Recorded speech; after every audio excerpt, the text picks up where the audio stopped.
Millones de personas suben cada año a la Acrópolis de Atenas para ver el Partenón.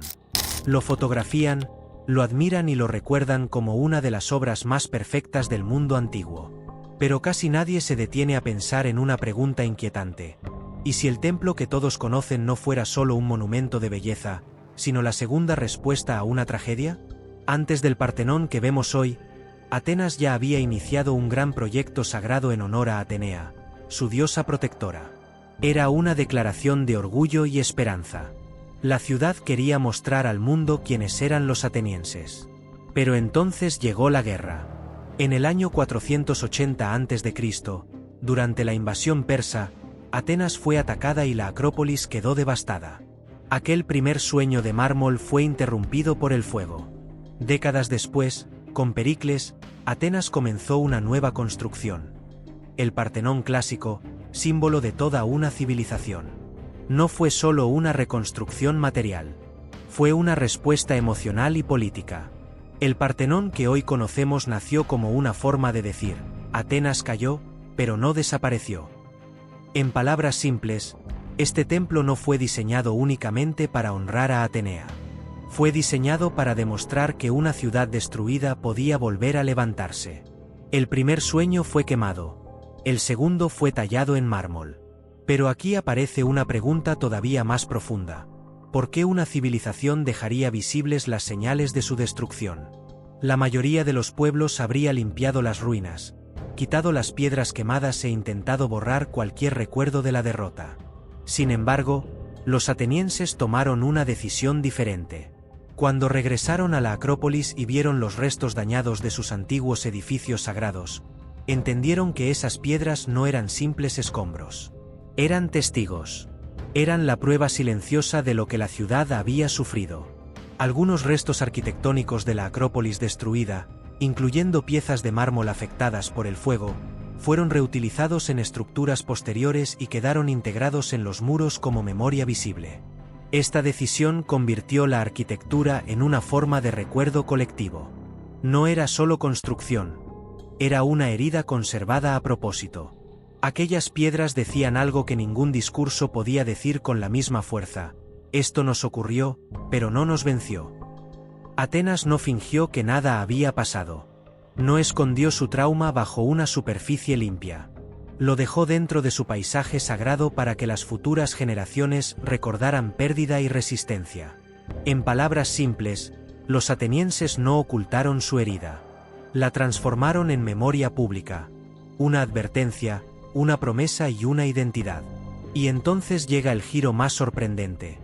El segundo Partenón no fue solamente más grande o hermoso. Fue más inteligente. La gran pregunta era esta. ¿Cómo se construye un templo que parezca perfecto si el ojo humano no ve la realidad de manera perfecta? Los arquitectos Sictino y Calícrates, bajo la supervisión artística de Fidias, no trabajaron como simples constructores. Trabajaron como observadores de la percepción humana. Sabían que una línea recta podía parecer hundida, que una columna uniforme podía verse débil, y que un edificio rígido podía parecer defectuoso desde abajo. Por eso el Partenón fue creado con correcciones visuales sutiles. La base no es totalmente plana. Se curva ligeramente hacia arriba. Las columnas tienen una suave hinchazón llamada éntasis. Las columnas de las esquinas fueron ajustadas para no parecer más delgadas contra el cielo. Todo tenía un objetivo. No construir una perfección abstracta, sino una perfección visible para el ser humano.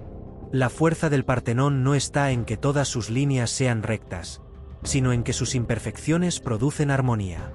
Los griegos entendieron que la belleza no siempre consiste en copiar la realidad, sino en corregirla para que la mente la perciba como equilibrio. En palabras simples, el Partenón parece perfecto precisamente porque no es perfectamente recto. Su secreto no es la rigidez, sino la inteligencia con que adapta la piedra a la mirada humana. Si te gustan las historias donde la historia antigua parece más increíble que la ficción, suscríbete ahora. En la siguiente parte descubrirás cómo este templo sobrevivió a imperios, religiones y siglos de cambios, hasta que una decisión humana casi lo destruyó para siempre. El Partenón sobrevivió a invasiones, cambios de religión, imperios y siglos de abandono. Pero lo que casi lo destruyó no fue el tiempo. Fue una decisión humana en guerra. Antes de continuar, escribe en los comentarios: ¿las ruinas antiguas deben restaurarse por completo o conservarse con cicatrices?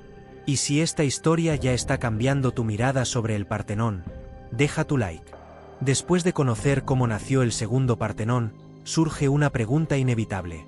¿Cómo pudo sobrevivir durante tantos siglos un templo construido para una diosa pagana? La historia normalmente nos enseña que cuando cambian los imperios, también cambian sus símbolos. Los templos se abandonan, se destruyen o se reemplazan por nuevos lugares de poder. Sin embargo, el Partenón no desapareció. Cambió. Primero fue un santuario asociado a Atenea, la diosa protectora de la ciudad. Más tarde, con la expansión del cristianismo, el edificio fue transformado en iglesia. Después, bajo dominio otomano, fue usado como mezquita. Cada época lo miró con ojos distintos, pero ninguna lo vio como una simple pila de piedras inútiles. Esa es una de las claves de su supervivencia. El Partenón resistió porque cada civilización encontró una forma de hacerlo suyo. Su significado cambió, pero su presencia siguió imponiendo respeto. Para los antiguos atenienses era una declaración de identidad. Para los cristianos fue un espacio sagrado reinterpretado. Para los otomanos, un edificio poderoso dentro de una ciudad estratégica. En palabras simples, el Partenón sobrevivió porque nunca fue solamente mármol. Fue un símbolo adaptable, capaz de recibir nuevas creencias sin perder su fuerza original. Pero incluso los símbolos más fuertes pueden caer cuando las personas dejan de verlos con respeto. Durante más de 2000 años, el Partenón había resistido guerras, tormentas, ocupaciones y transformaciones religiosas. Parecía imposible que algo pudiera destruirlo de manera repentina. Pero en 1687, durante la guerra entre los venecianos y el Imperio Otomano, ocurrió una decisión fatal. Los otomanos usaron el Partenón como depósito de pólvora y municiones. Para ellos, en ese momento, era un edificio sólido, elevado y útil para la defensa. Pero esa utilidad militar convirtió una obra maestra en una bomba esperando el momento exacto para estallar. Durante el asedio veneciano de la Acrópolis, un proyectil alcanzó el edificio. La explosión fue devastadora. La parte central del templo quedó destruida, columnas cayeron, muros se abrieron y el monumento que había sobrevivido durante siglos quedó transformado en la ruina que hoy reconocemos. El Partenón no fue destruido por los persas que una vez arrasaron Atenas, ni por los romanos, ni por los cambios religiosos. Fue destruido cuando dejó de ser tratado como una obra sagrada y empezó a ser usado como almacén de guerra. En palabras simples, un templo que había vencido al tiempo fue arruinado en unos instantes porque alguien lo miró como un búnker y no como una herencia de la humanidad. Y aquí aparece una nueva pregunta. Si el Partenón quedó roto, ¿por qué se volvió todavía más poderoso para la imaginación del mundo? Normalmente pensamos que una obra pierde valor cuando se destruye. Pensamos que la belleza depende de la perfección, de las líneas completas, de las columnas intactas y de los techos conservados. Pero el Partenón demostró lo contrario. Después de la explosión, sus ruinas comenzaron a hablar con una fuerza distinta. Ya no contaban solamente la historia del genio griego. También contaban la historia de la fragilidad humana. Cada columna quebrada recordaba que incluso las obras más admiradas pueden ser dañadas por decisiones equivocadas. Cada vacío en su estructura mostraba que la historia no es limpia ni perfecta, sino una mezcla de creación, pérdida y supervivencia. Por eso el Partenón roto no perdió su grandeza. La transformó. Dejó de ser únicamente un modelo de perfección arquitectónica y se convirtió en un símbolo de resistencia. Sus ruinas nos obligan a mirar dos verdades al mismo tiempo: lo que los seres humanos son capaces de construir y lo que también son capaces de destruir. En palabras simples, el Partenón sigue siendo poderoso porque sus piedras no esconden la tragedia. La muestran. Y al mostrarla, convierten el daño en memoria, la pérdida en significado y la ruina en una forma más profunda de belleza. Contenido desarrollado según las instrucciones y estructura del archivo proporcionado. Pero la historia del Partenón no terminó cuando quedó convertido en ruinas.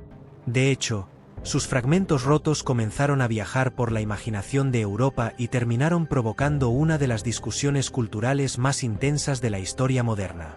Escribe en los comentarios. ¿Crees que las esculturas antiguas deben permanecer en los museos donde fueron conservadas, o deben regresar al lugar de donde salieron? Y si te gustan las historias donde la arqueología se mezcla con política, memoria y misterio, deja tu like. Después de la explosión de 1687, cualquiera habría pensado que el Partenón había perdido su poder. Ya no tenía su techo completo. Muchas de sus columnas estaban rotas y una parte importante de su estructura había quedado destruida. Pero entonces ocurrió algo inesperado. La ruina empezó a influir más que el templo intacto. Viajeros, artistas, arquitectos y estudiosos comenzaron a mirar aquellas piedras quebradas como una ventana hacia una civilización perdida. La pregunta era inevitable: ¿cómo podía un edificio dañado inspirar palacios, museos, parlamentos y monumentos en otros países? La respuesta está en la fuerza simbólica de su forma. Aunque estaba incompleto, el Partenón conservaba algo que Europa deseaba recuperar: equilibrio, proporción, autoridad visual y una conexión directa con la Grecia clásica. Sus columnas no solo parecían sostener piedra, parecían sostener una idea de orden, cultura y poder. Por eso, durante los siglos posteriores, muchos arquitectos estudiaron las ruinas griegas y las usaron como inspiración para el estilo neoclásico. No se trataba simplemente de copiar columnas. Se trataba de tomar prestado un lenguaje visual que comunicaba prestigio, razón, democracia y permanencia. En palabras simples, el Partenón no necesitó estar completo para cambiar el mundo. Sus fragmentos fueron suficientes para convertir una ruina en un modelo arquitectónico. Pero cuanto más famosa se volvía la ruina, más grande se hacía otra pregunta: ¿a quién pertenece realmente el pasado? Esta pregunta se volvió especialmente intensa con la llegada de Lord Elgin, embajador británico ante el Imperio Otomano a comienzos del siglo XIX. En aquel tiempo, Grecia estaba bajo dominio otomano, y Elgin obtuvo permiso de las autoridades otomanas para retirar esculturas del Partenón. Entre 1801 y 1805, muchas piezas fueron desmontadas y enviadas a Gran Bretaña. Sus defensores afirmaron que aquellas esculturas fueron salvadas del abandono, del deterioro y de posibles daños futuros. Sus críticos, en cambio, lo consideraron una pérdida cultural enorme para Grecia. Y ahí comenzó una controversia que sigue viva hasta hoy. ¿Fue una operación de preservación o una extracción injusta de patrimonio? La respuesta no es sencilla, porque toca temas históricos, legales, políticos y morales. El Museo Británico sostiene que las piezas entraron en su colección después de una revisión parlamentaria en 1816. Grecia, por su parte, ha solicitado durante décadas su regreso, argumentando que las esculturas forman parte inseparable del monumento y de la identidad griega. En palabras simples, las esculturas del Partenón dejaron de ser solo arte antiguo. Se convirtieron en una pregunta abierta sobre propiedad, memoria, imperio y justicia histórica. Y todavía hay otro misterio que rodea al Partenón: la idea de que fue diseñado con una perfección matemática casi sobrenatural. Durante mucho tiempo se ha repetido que el templo fue construido usando la proporción áurea, como si los griegos hubieran descubierto una fórmula secreta de belleza universal y la hubieran escondido dentro de cada piedra. La idea es atractiva, pero aquí hay que tener cuidado. No todo lo que suena impresionante es necesariamente cierto. Muchos especialistas señalan que no existe una prueba clara de que la proporción áurea haya guiado realmente el diseño del Partenón. Eso no hace que el templo sea menos extraordinario. Al contrario, lo vuelve más interesante. Su grandeza no depende de una fórmula mística, sino de algo más humano y más difícil: observación, experiencia, geometría, técnica y comprensión de la percepción. Los arquitectos griegos no necesitaban magia matemática para crear asombro. Les bastaba con entender cómo mira el ojo humano, cómo se comporta la luz sobre el mármol y cómo una pequeña corrección puede transformar una estructura en una experiencia visual perfecta. En palabras simples, el Partenón no necesita el mito de la proporción áurea para ser impresionante. Su verdadero secreto está en que combina inteligencia, belleza, artesanía y memoria en una sola obra. Y eso es mucho más poderoso que cualquier leyenda matemática. Después de todo lo que el Partenón había vivido, queda una pregunta esencial. ¿Por qué Atenas construyó un templo y no un palacio? Muchos imperios antiguos levantaban monumentos para glorificar a reyes, emperadores o dinastías. Sus edificios decían, mira el poder de un solo hombre. Pero Atenas eligió otro camino. En la cima de la Acrópolis no colocó el trono de un monarca, sino un templo dedicado a Atenea, la diosa de la sabiduría, la estrategia y la protección de la ciudad. Esto no significa que la antigua Atenas fuera una sociedad perfecta, porque no todos tenían los mismos derechos y muchas personas quedaban fuera de la ciudadanía. Pero para los ciudadanos atenienses, el Partenón representaba algo más amplio que una obra religiosa. Era una imagen pública de lo que Atenas quería creer sobre sí misma.